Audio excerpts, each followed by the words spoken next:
Activism. It's thankless work done by many in the trenches day by day. And according to CBS's new show, it's a shiny floor spectacle full of competition and hijinks and likes and dislikes on Twitter. What am I talking about? There is a new show that is coming to CBS. It's been announced recently that will star Usher, Priyanka Chopra Jonas, and Julianne Hough. And so it's very controversial right now. We'll break it down. I'll give you some details. Usher, Priyanka Chopra Jonas, and Julianne Hough are set to co-host the Global Citizen Competition Series from CBS, The Activist. The Activist is a competition series that features 6 inspiring activists teamed up with 3 high-profile public figures working together to bring meaningful change to one of 3 vitally important world causes: health, education, environment, and social justice and criminal justice. Never mind, those weren't approved by our sponsors. Activists go head to head in challenges to promote their causes, is the format, with their successes measured via online engagement, social metrics, and host input. The 3 teams have one ultimate goal: to create impactful movements that amplify their message, drive action, and advance them to the G20 summit in Rome, Italy. There, they will meet with the world leaders. With world leaders in the hope of securing funding and awareness for their causes.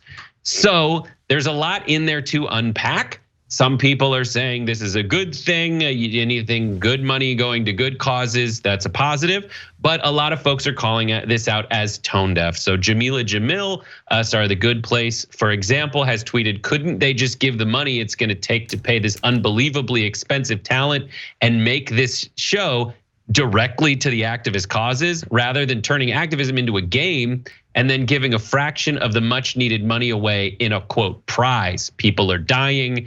Nabila Islam wrote, fighting for issues is tough enough without having to dance and sing for a bunch of millionaires while they decide who's worthy of their crumbs.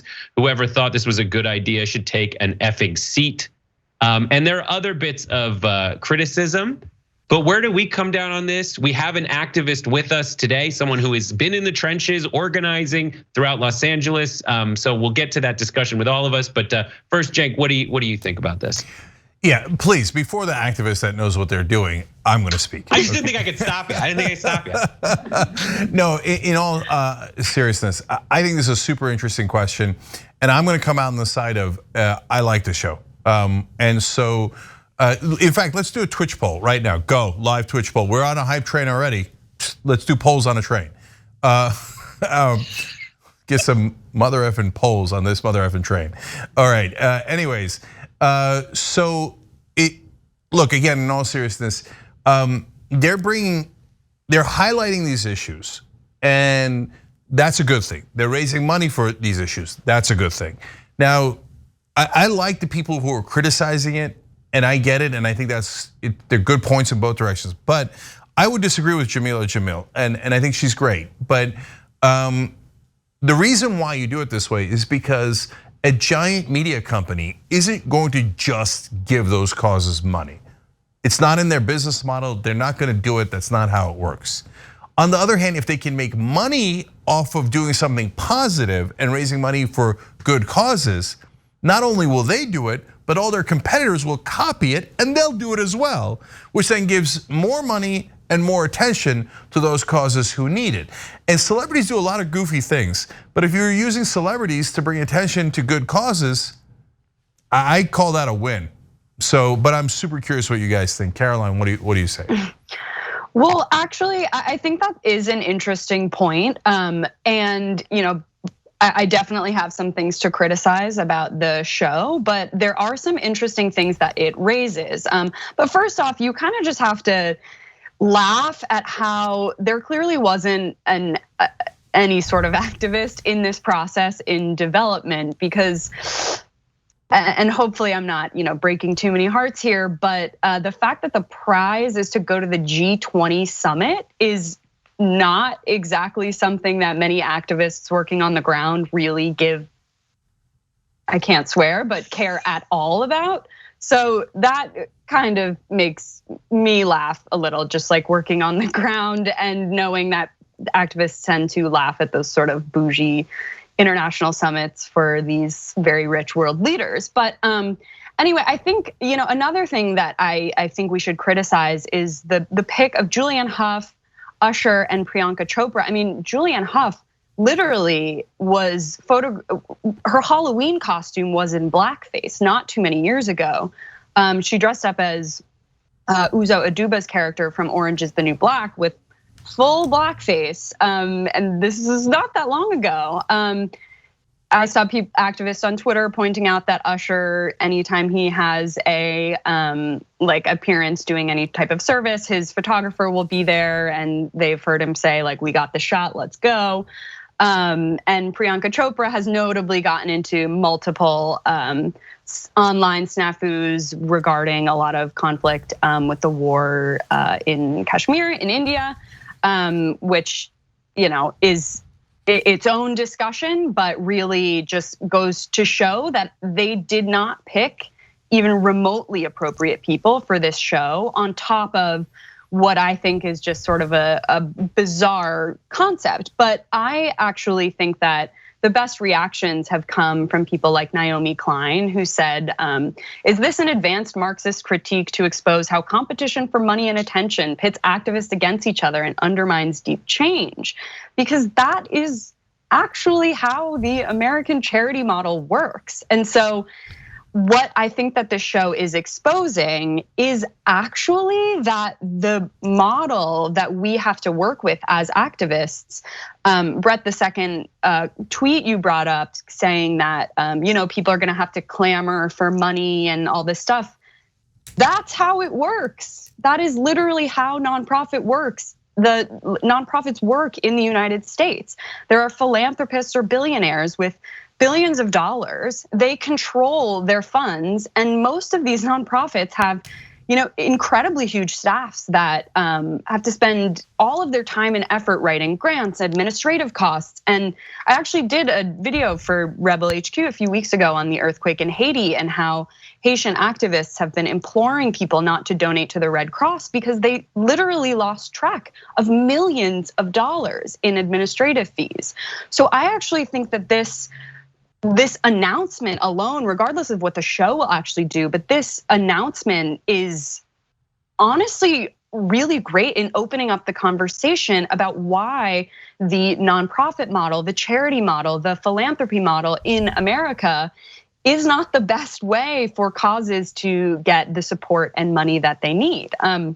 And in that regard, weirdly, I think it's kind of good. I mean, I think it's good that more attention is being stirred up to the insane hurdles activists and organizers and charity workers have to go through just to get funding for people's basic needs. And yeah, echoing Brett, what you said, like the amount of people who had to approve this project is another table I would love to have been at, just time and time again. I'm not a fan of the celebrification of activism. I don't think it really works. And plugging a video that I'll have coming out today on Rebel HQ, where I talked about the implosion of the Time's Up organization and how this idea that we can link power and privilege to helping the neediest is a noble goal, and people should feel good about that. But ultimately, I'm not convinced that it really does more good than harm. Look, I like what Caroline's saying about the G20. I mean, this is kind of funny. I know why they're doing it, because hey, that's where the world leaders are, and that's how you could effectuate change, by talking to them theoretically. But it's like saying, hey, activists that care most about these issues, congratulations, you can go to the Bilderberg Summit. Not really the place you want to go, right? And so, and it does have a little bit of a Hunger Games feel to it. Like if you do the right things and you jump through the right hoops, then the wealthy will send you a treat, right? I get it. I get all of that. Now, and Naomi Klein is brilliant, and that's a great critique of hers. And Caroline makes wonderful points. Now, having said all that, we do live in a capitalist country. And if you make being good profitable, a lot more people will be good. And so that's the reality of the system that we live in. You can fight against that system, and you could have a long-term strategy of fixing it or going to a different system depending on your proclivity. But in the current system, if you incentivize and make profit off of activism on causes we all care about, that will lead to a lot more of it. That's just a fact. So that's why I still say, no, this is better than not doing a show at all and not giving attention to those causes and not raising that money. And then finally on the celebrity issue, again, Caroline, great point. It's true, and there's like a Kim Kardashian feel to it, and that's why viscerally a lot of people are against it. Like, oh, what is this for, and how are they gonna make money off of it, and how disingenuous is this, et cetera. On the other hand, there are wonderful celebrities who actually do make a difference. Story I tell often, Democracy Spring, civil disobedience to try to get money out of politics. Thousands of people arrested, it was record breaking, it was amazing civil disobedience. No one in the media cared. Did it for 5 days. On the 5th day, Rosario Dawson shows up and everybody covers it. So that sucks that that's the world we live in, but Rosario Dawson's awesome for showing up because she then gave a lot of coverage to that really important issue. And if she didn't show up, we could have been the world's greatest activists and the cameras wouldn't have come. And so that's making the best of a non-ideal world, in my opinion. Brett. Right, yeah, we had two different approaches to it. We had the positive and the normative. We have the how it should be and we had the how it is and try to find a practical solution. And I think incorporating the positive into the normative is, having something like this is very important because it tells you where you are. And then it tells you where you are in terms of like juxtaposing activists to activists who play activists on TV, or celebrities who play activists on TV. Where are they now? And I don't mean like they were famous back then. I mean, where is everyone now?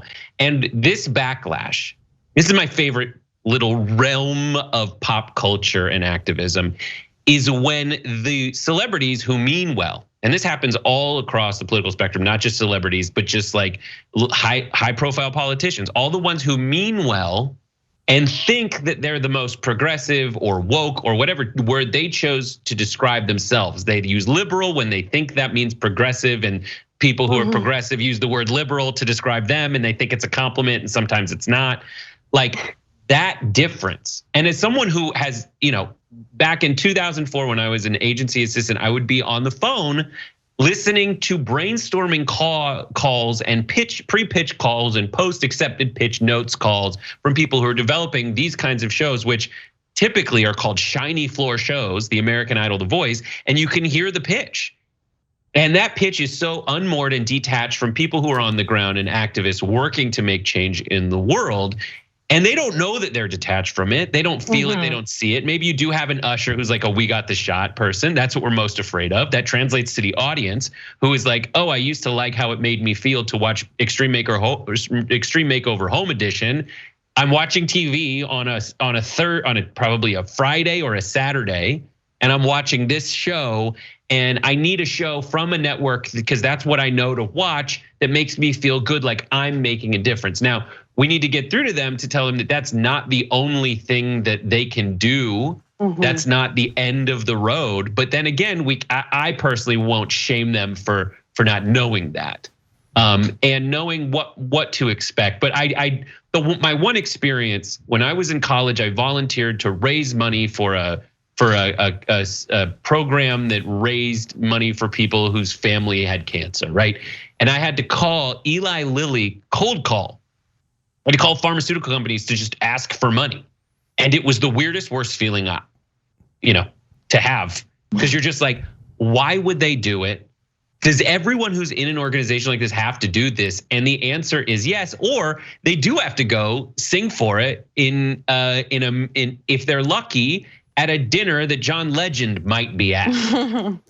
So that's where it is. I think this is a great conversation, and we had it after the poll closed. So I'm curious to see if anyone was swayed by it. But the activists, good or bad, 77% of people in the chat said bad, 23% said good. So that is where people are at on the ground before the conversation.